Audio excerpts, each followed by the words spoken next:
Sexto Penal Municipal con función de control de garantías de Ibagué instala la audiencia preliminar de solicitud de revocatoria de medida de aseguramiento. Conforme lo anterior, procedo entonces a otorgarle el uso de la palabra al aquí peticionario para efectos de que proceda a sustentar su petición. Gracias, su señoría.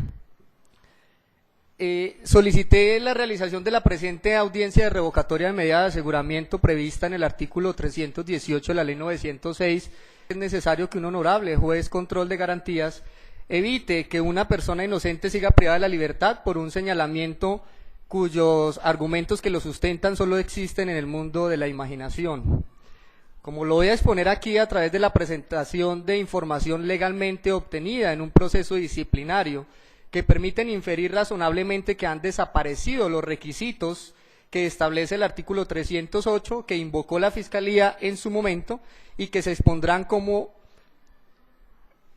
fueron desapareciendo uno a uno, y por eso en mi calidad de profesional del derecho estoy obligado a acudir a las autoridades judiciales a buscar que se evite la repetición de casos como el de 1993, donde la menor SCBG, una niña con tan solo 9 años, fue abusada sexualmente y asesinada en una estación de policía en la estación de Germán y en la ciudad de Bogotá, y en la cual la Fiscalía culpó a su propio padre del ilícito, un policía, para después de tenerlo recluido 16 meses llegar a la conclusión de que esa persona nada tenía que ver con los hechos, siendo uno de los escándalos más dramáticos frente a abusos sexuales de señalamientos contra la policía que ha tenido este país. Para ponernos en contexto, comienzo por expresarle, su señoría, que el honorable Juzgado Octavo Penal Municipal con funciones de control de garantías el día 28 de octubre del 2015 legalizó la captura del señor Eduardo de acceso carnal violento. Y adicional a la imputación de cargos, se le impuso medida de aseguramiento en el Centro Penitenciario y Carcelario de Picaleña, donde se encuentra recluido porque lamentablemente el artículo 199 del Código de Infancia y Adolescencia no permite la detención domiciliaria en casos de investigaciones por delitos sexuales.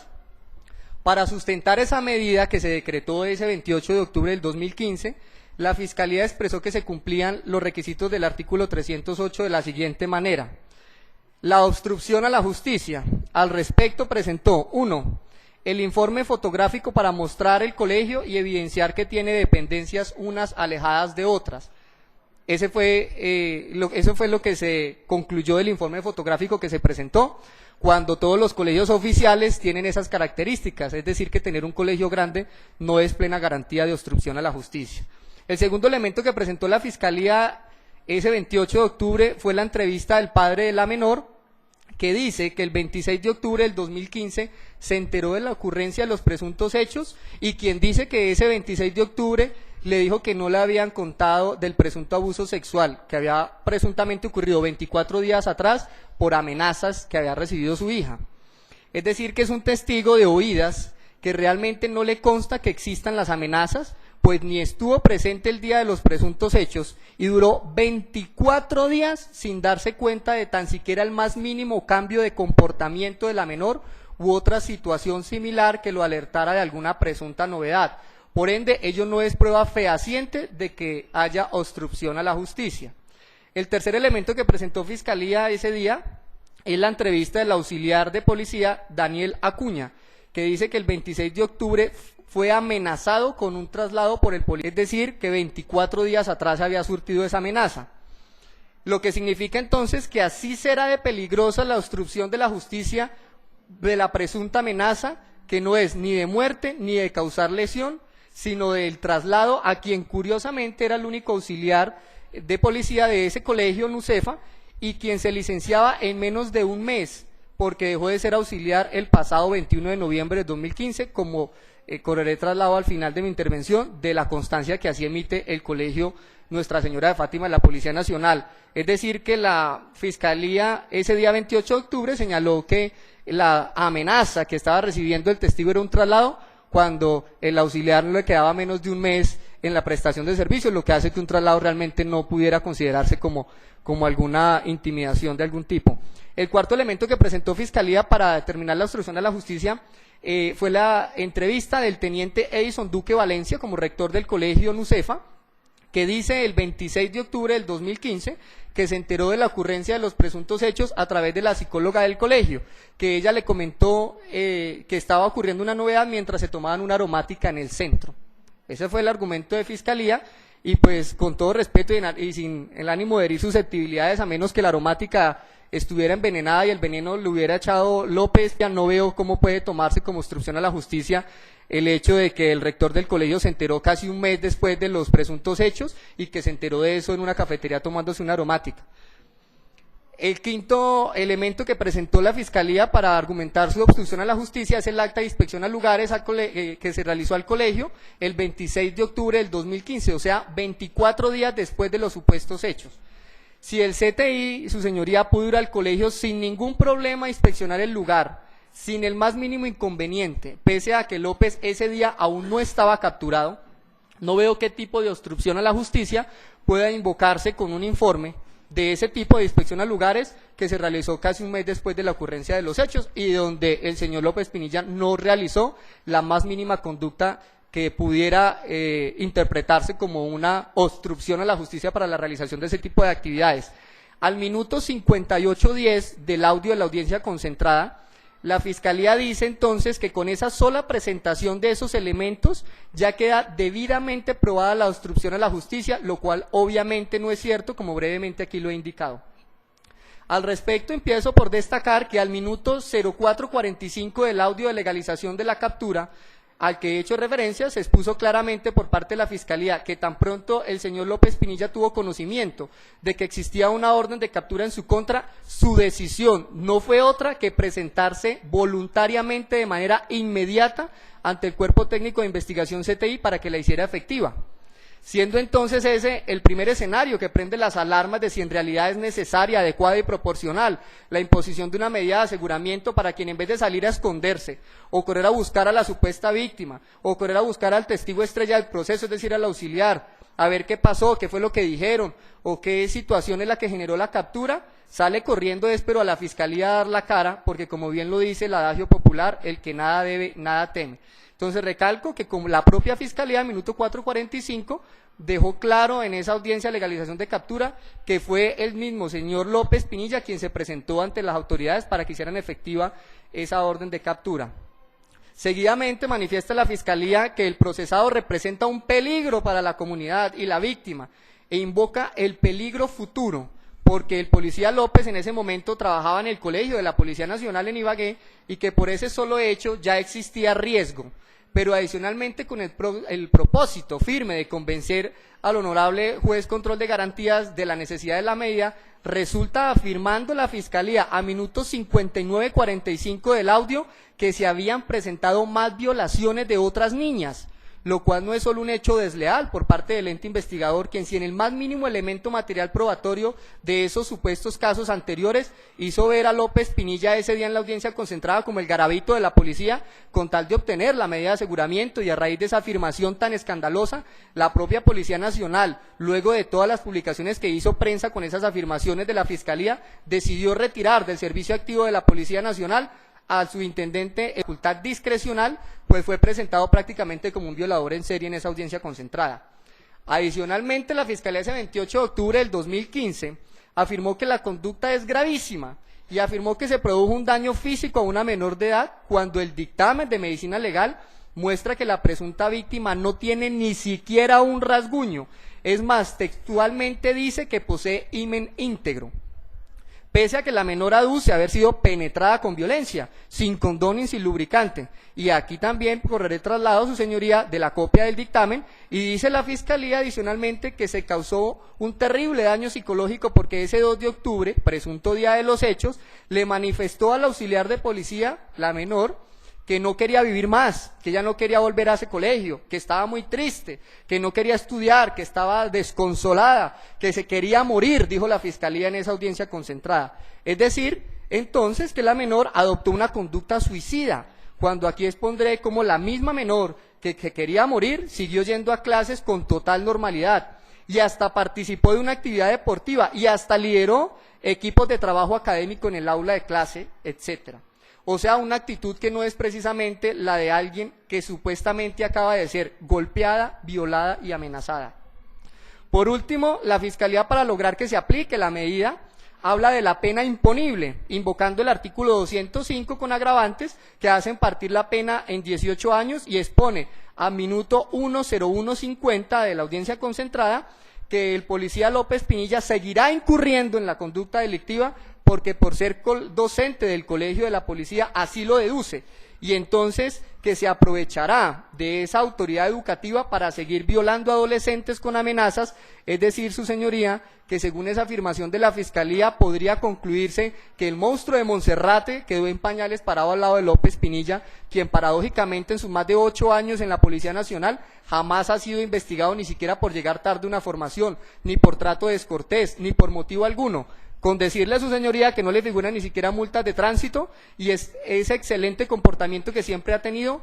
es lo que generó que al enterarse de la práctica de esta audiencia de revocatoria de medida de aseguramiento, la doctora Diana Mabel Montoya Reina, en su calidad de alcaldesa de la localidad Rafael Uribe Uribe en Bogotá, emitió con destino al honorable Juzgado Sexto Penal Municipal de Control de Garantías una certificación en donde expone la calidad profesional y personal de Eduardo López Pinilla. Emite ese concepto porque el policía López fue su escolta por más de 2 años consecutivos y tenía contacto permanente tanto con ella como con una menor de 12 años, con total respeto, al punto que él dejó de ser el escolta de la mencionada alcaldesa solamente porque por decisión de la Policía Nacional ese servicio de escolta lo asumió ya directamente la Dirección de Protección de la Policía, es decir, la DIPRO. De lo contrario, continuaría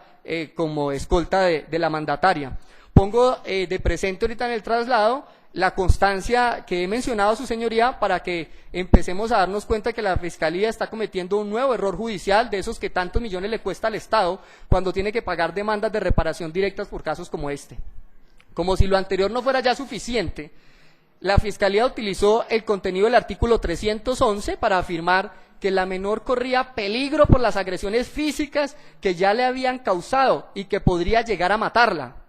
A minuto 1:04:20, y con base en eso queda sustentada la necesidad de restringir el derecho fundamental de la libertad, según lo expuso la Fiscalía. Por su parte, el honorable Ministerio Público, que si no estoy mal es el mismo profesional que nos acompaña el día de hoy,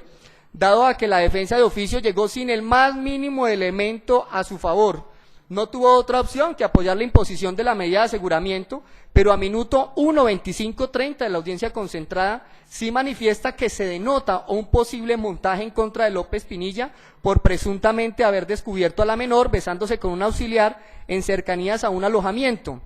y que por miedo, como cortina de humo, usaron la estrategia del desprestigio al profesor que presuntamente los descubre, lo cual tendría lógica, dada la inmadurez mental de los adolescentes que no midieron en ese momento hasta dónde podría llegar una mentira.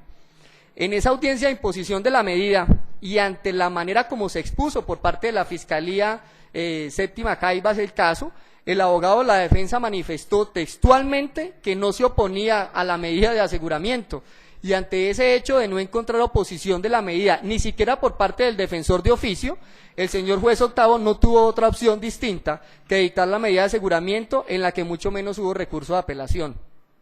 Dada la gravedad del discurso hecho por la Fiscalía, la policía adoptó 2 decisiones importantes. La primera fue, como ya se dijo, retirar a ese, entre comillas, violador de estudiantes en serie, al que hizo alusión la Fiscalía en la concentrada,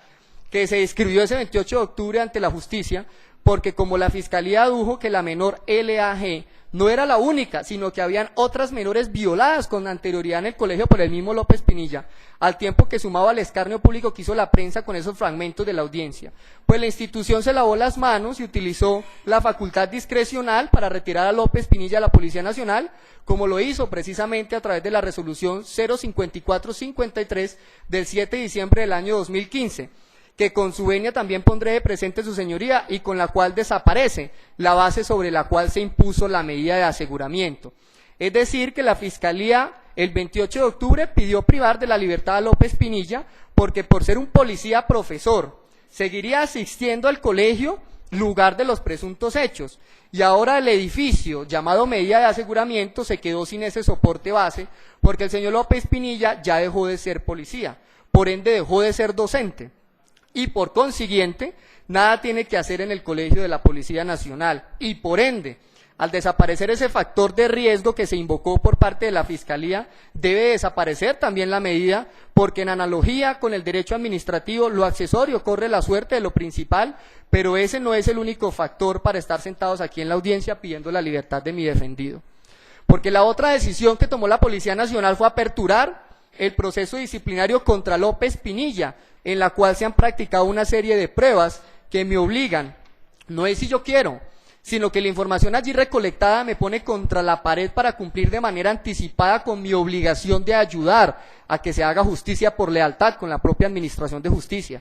Esta audiencia no es un juicio, eso lo tiene claro esta defensa, pero en ella me toca destapar mis cartas para dar a conocer mis pruebas, porque es que hay una persona privada de la libertad injustamente. Es más, su señoría, yo no suelo asumir casos relacionados con abusos sexuales, porque confieso que tengo fobia contra los violadores, pero frente a este caso, y pese a que tengo hermanas, incluso menores de edad, mujeres, y al analizar el expediente de López Pinilla, no tengo otra opción que asumir la defensa de este ex policía, precisamente porque los elementos materiales probatorios que se han recolectado evidencian que estamos frente a una persona inocente, como se demostrará eventualmente en juicio. De lo contrario, si no tuviera la plena seguridad de esa inocencia, no estaría aquí sentado en la presente audiencia y estaría esperando a que el juicio oral determine si sale absuelto o condenado. Pero continuando con lo probatorio, que es lo que más nos interesa para dar cumplimiento al artículo 318, le expreso a su señoría que la información recolectada inicia con un hecho sumamente gravísimo, y es que la opinión que el 28 de octubre emitió el Honorable Ministerio Público en la audiencia concentrada de estar frente a un posible montaje como retaliación, no es una idea traída de los cabellos ni un discurso veintejuliero, sino que por el contrario es una teoría con tanta fuerza que el propio señor subteniente Miguel Eduardo Rodríguez Rojas, en calidad de juez disciplinario de la Policía Nacional en el Tolima, es decir, el jefe de la Oficina de Control Interno Disciplinario de este departamento, me dio a conocer por escrito con el oficio número 047685 del 2015, que efectivamente compulsó copias ante el director seccional de Fiscalías en Ibagué para que se investigue penal y disciplinariamente a funcionarios de la Fiscalía General de la Nación, que dicho por los declarantes en el proceso disciplinario, que son los mismos testigos del proceso penal con el que se privó de la libertad a López Pinilla, es decir, el auxiliar Juan Daniel Acuña Coronado y el señor John Freddy Gómez, la víctima, y así como Diana Carolina Pulido, madre de la menor, estarían siendo asesorados por el ente investigador para torpear las investigaciones. Tanto así que puntualmente el auxiliar Juan Daniel Acuña Coronado expresa que él desconocía que había penetración porque la menor LAG nunca se lo manifestó y que solo se enteró de esa supuesta penetración porque así se lo dijo la Fiscalía cuando lo estaba entrevistando. Es decir, entonces, su señoría, que las declaraciones que hoy tienen a López Pinilla en la cárcel fueron inducidas para lograr el positivo, y fue tan evidente ello que, como ya se dijo, el propio juez disciplinario de la Policía del Tolima compulsó copias al respecto, como lo demuestro con la copia del documento que también pondré de presente al final de mi intervención. He pedido la realización de esta audiencia porque no me cabe en la cabeza ¿cómo se puede hablar de inferencia razonable de autoría de un acceso carnal violento con un dictamen médico legista que no respalda ese acceso y con un testigo estrella que dice que fue la Fiscalía la que le indujo que era lo que tenía que decir?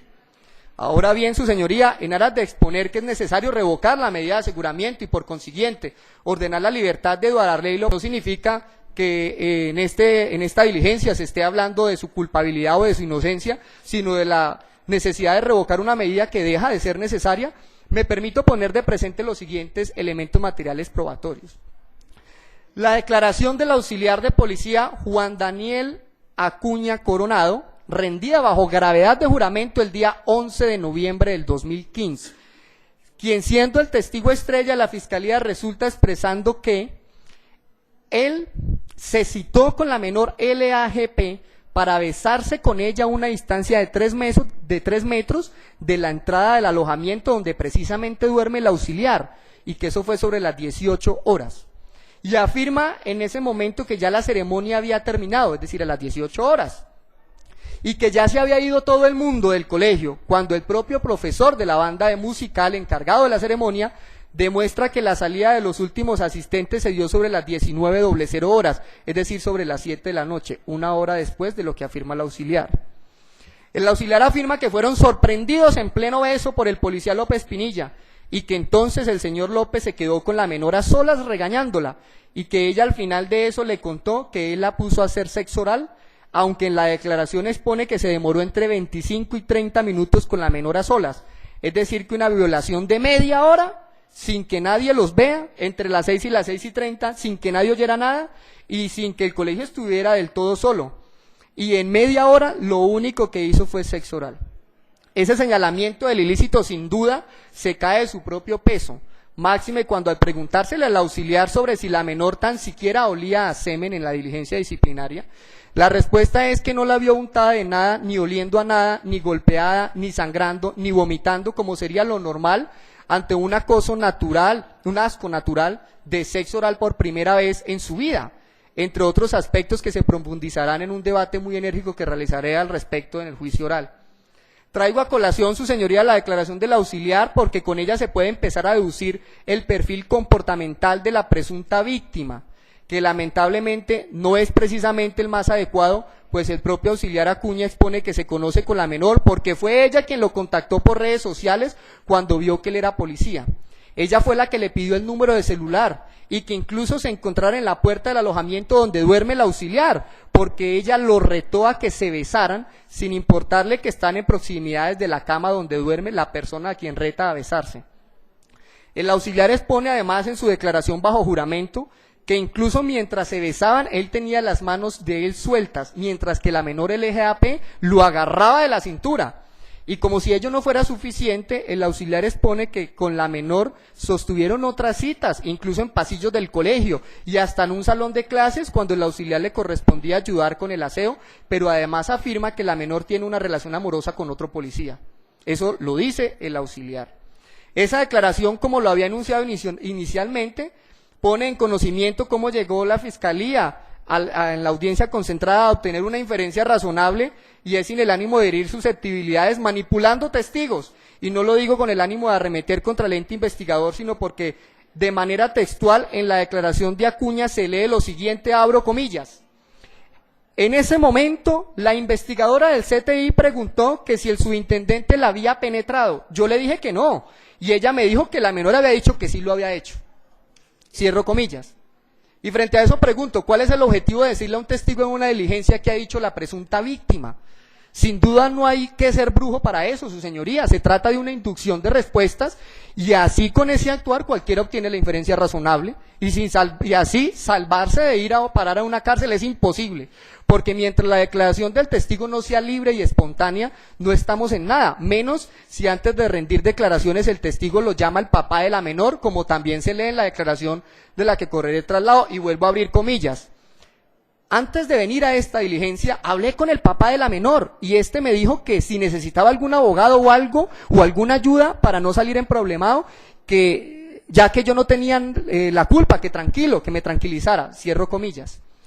Es más, su señoría, en la oficina de disciplina llegó el doctor que hoy nos acompaña como representante de víctimas a pelear porque no lo dejaron asistir a la declaración del auxiliar, incitando al auxiliar a que no declarara sin un abogado al lado.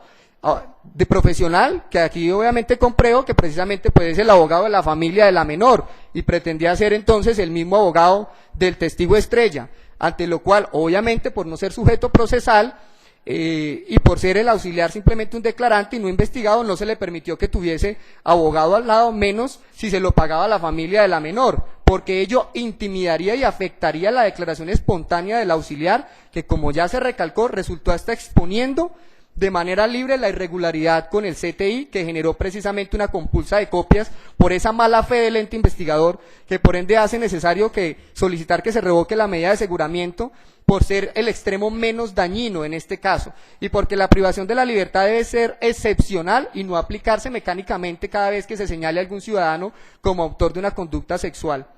Al menos así lo ha dicho la Honorable Corte Constitucional en sentencias como la C-1198 del 2008 y la C-123 del 2004, donde se ha recalcado hasta el cansancio que la medida de aseguramiento no debe ser una petición general que se aplique porque sí, pues la restricción a la libertad es excepcional.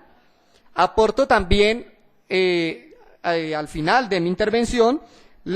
para esta solicitud de revocatoria la declaración rendida bajo la grave juramento de la señora Sandra Pat en calidad de compañera permanente del señor López Pinilla, la cual rindió el 23 de noviembre del 2015, en la cual se evidencia el grado de lividez sexual del imputado,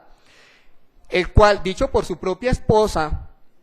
es un estado de lividez muy bajo, pues él es sumamente respetuoso y sus relaciones sexuales son muy normales, no incluyen violencia, duerme hasta en pijama, no suele hacer prácticas de sexo oral y las exnovias que son conocidas por su compañera permanente han sido siempre mayores que él. Es más, la pareja de López, es decir, la señora Sandra Palá, cerca de 5 años mayor que el procesado. Información que si bien es muy personal, es necesaria traerla a colación porque con ella se comprueba que el comportamiento sexual de mi prohijado y establecer con ello un patrón de comportamiento sexual a base de sus gustos que es totalmente diferente al perfil que le señaló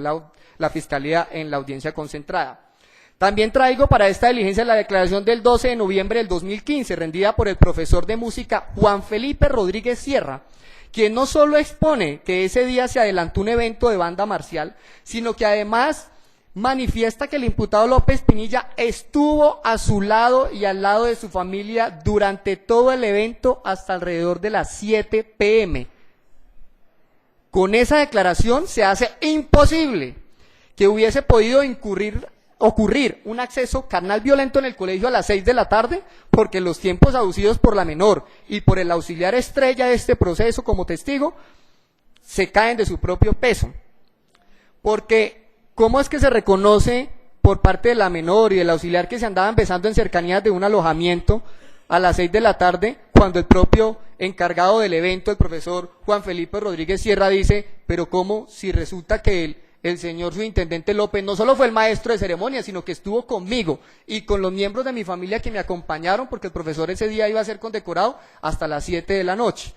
En esa declaración que pongo de presente en el traslado al final de mi intervención, el profesor expone 1 a 1 los puntos del evento e incluso el tiempo aproximado que duró cada uno de esos puntos. Dice textualmente que incluso observó él salir al último alumno que se fue del colegio y que ello fue sobre las 19:10 horas y el otro sobre las 19:20 horas. Al punto que señala el apellido de ese último estudiante, a quien se refiere como el bastonero Pulido, con el cual pierde credibilidad entonces el señalamiento que hace la Fiscalía de una violación sobre las 6 o las 6:30 p.m. y se sigue atacando entonces esa inferencia razonable de culpabilidad, máxime cuando el profesor certifica bajo juramento con su declaración que López Pinilla, como lo acabé de expresar, fue el maestro de ceremonia del evento y posteriormente todos, incluyendo López, se reunieron al lado de la rectoría a consumir un refrigerio preciso en el momento en que, según la menor LAGP, supuestamente la estaban violando. A menos que López Pinilla tenga el don de la bilocación, es decir, estar en 2 lugares a la vez, lo cual hasta el momento yo como abogado no he visto que tenga ese don. También traigo a esta diligencia la declaración bajo la gravedad de juramento rendida el 24 de noviembre del 2015 por el profesor Marco Antonio Mendoza Orozco, quien expone que en el mes de octubre del 2015, es decir, su señoría, el mes donde ocurrieron los presuntos hechos, pues se afirma que la menor fue violada el 2 de octubre, él como director del curso 9 certifica que hubo varias actividades culturales y deportivas, entre ellas una de fútbol, y que allí participó activamente la supuesta menor, que según la Fiscalía se quiere morir. También expone el profesor de la menor que según la Fiscalía ni siquiera quiere volver al colegio, que ella asistió a todas las clases común y corriente durante el mes de octubre y que además participó activamente en la materia que dicta el profesor Mendoza Orozco. Tanto así que refiere el docente que se hizo la lectura de una obra y que la menor, que según la Fiscalía no quiere estudiar, resultó no solo colaborando con la lectura de la obra, sino que además ayudó con el análisis de la obra. En esa misma declaración,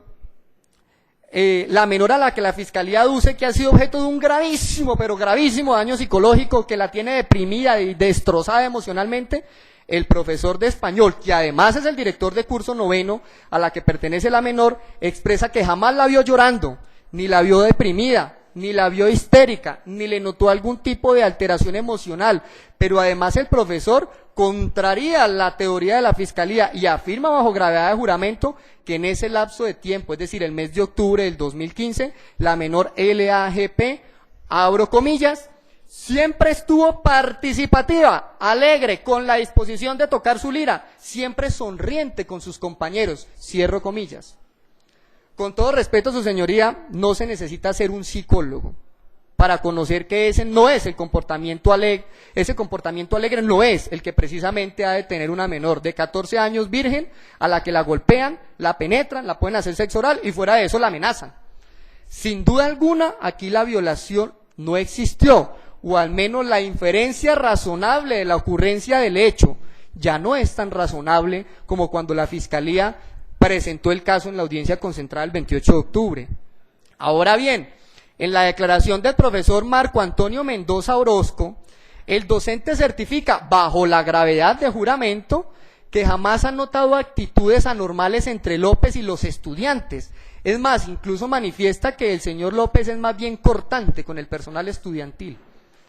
Pero adicionalmente, como si ya los elementos que he citado no fueran suficientes para demostrar que la inferencia razonable de la Fiscalía se fue esfumando, también traigo la declaración de la doctora Elsa Margarita Sánchez Granada, rendida el 11 de noviembre del 2015, quien en su calidad de psicóloga del colegio manifiesta que se enteró de los presuntos hechos no por la menor LAGP, sino porque las dos compañeras de ella, en medio de risas y recocha, buscaron expresarle que había ocurrido una violación el 2 de octubre, es decir, 21 días atrás. La psicóloga declaró bajo la gravedad de juramento y manifestó que ese mismo día, 23 de octubre, día en que supuestamente las menores las contactaron, no dio trámite alguno al relato de las dos menores amigas de LAGP,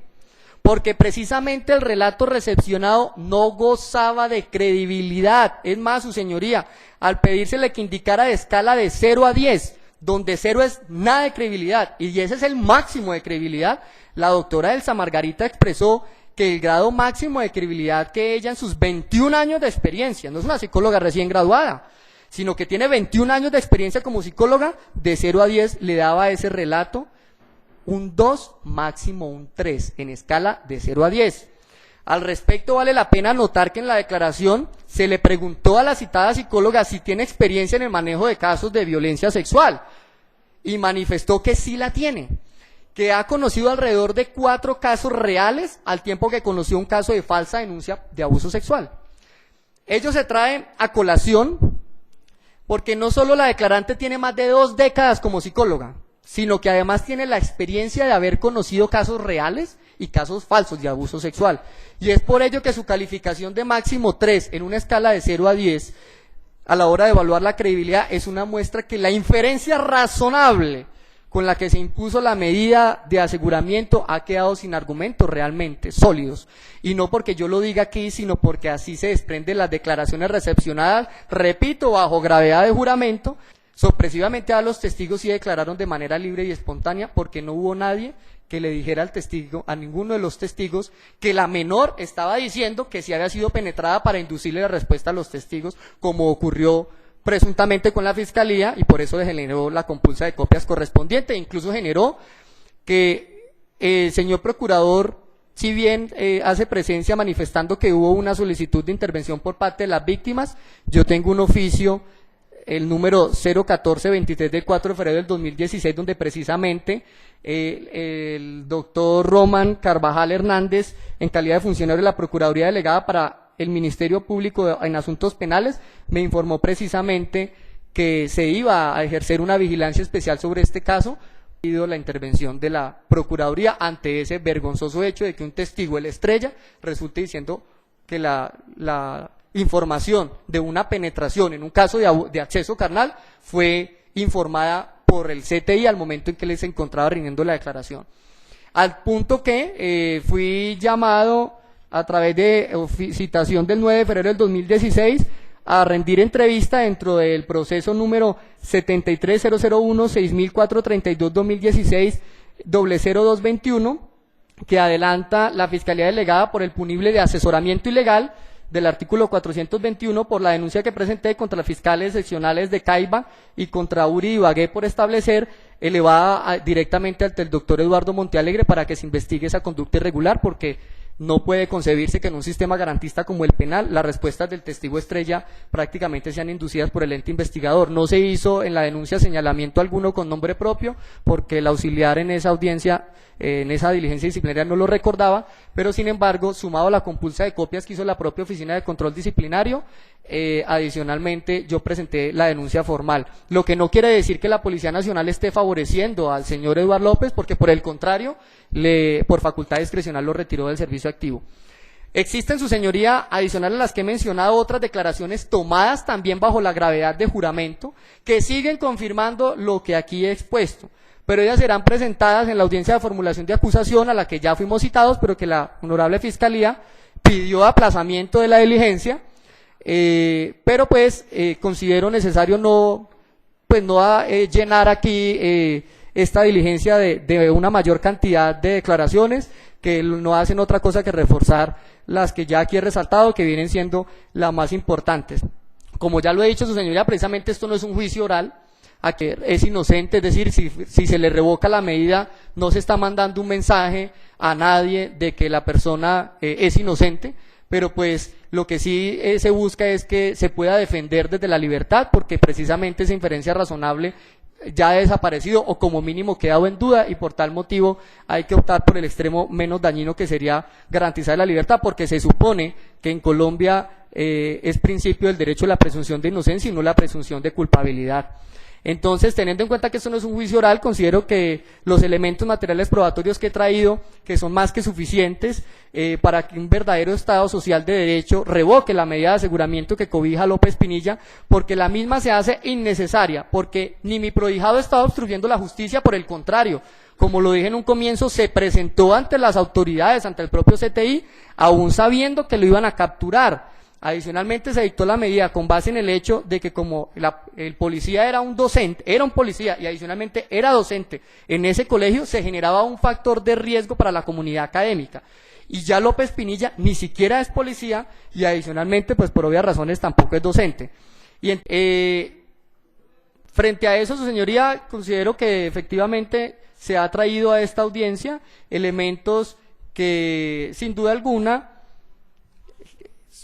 daban pie a buscar a que, acudiendo a las facultades de juez constitucional que tiene su señoría, se busque la revocatoria de una medida que injustamente cobija al procesado López Pinilla en aras de que se le haga menos gravosa su situación, poniendo fin a la restricción de ese valioso derecho como lo es el de la libertad, en especial porque debe tenerse muy en cuenta que en nuestro país no puede hacer carrera eso de que todo policía es un violador hasta que se demuestre lo contrario, sino que por el contrario la presunción de inocencia debe dejar de ser un derecho principio muy bonito en el papel y debe convertirse realmente en un derecho principio materializable, debe realmente aplicarse, y por eso es que mientras la inferencia razonable se logre incluso diciéndole a los testigos que deben decir cuando rinden declaración, será imposible descongestionar las cárceles de este país. Ruego entonces muy respetuosamente a su señoría que en virtud de lo previsto en el artículo 2 del Código de Procedimiento Penal revoque la medida de aseguramiento que se ordene la libertad inmediata del mismo. Pues ordenar la libertad, como ya se ha dicho, no significa que se esté decretando su inocencia, sino que simplemente se le permitiría defenderse sin necesidad de estar en una cárcel y se le permitiría no dejar de morir de hambre a su familia, porque mientras un policía está privado de la libertad, recibe el 50% del salario, pero como después de esa, entre comillas, término muy popular, boleteada de la prensa, ya López ya no es policía, y por lo tanto ese medio sueldo que cubría los gastos de manutención de su familia desapareció, porque deja de pertenecer a la institución, y es necesario entonces que acceda a un trabajo de cualquier índole para poder cumplir con sus obligaciones, máxime cuando posee excelentes referencias, como el de la alcaldesa local de Bogotá, es decir, de gente que sabe plenamente que estamos frente a un montaje que se encuentra precisamente siendo estudiado con la respectiva reasignación del caso a otra fiscalía para garantizar la imparcialidad, porque también se solicitó al honorable doctor Eduardo Montealegre que asignara el proceso a otra honorable fiscalía para que pues de esa manera se garantice la imparcialidad. Pido entonces autorización, su señoría, para correr traslado de los elementos materiales probatorios a los que he hecho referencia en mi intervención, para con ello evidenciar que todas las afirmaciones que he realizado en mi intervención están debidamente sustentadas. Muchas gracias, su señoría.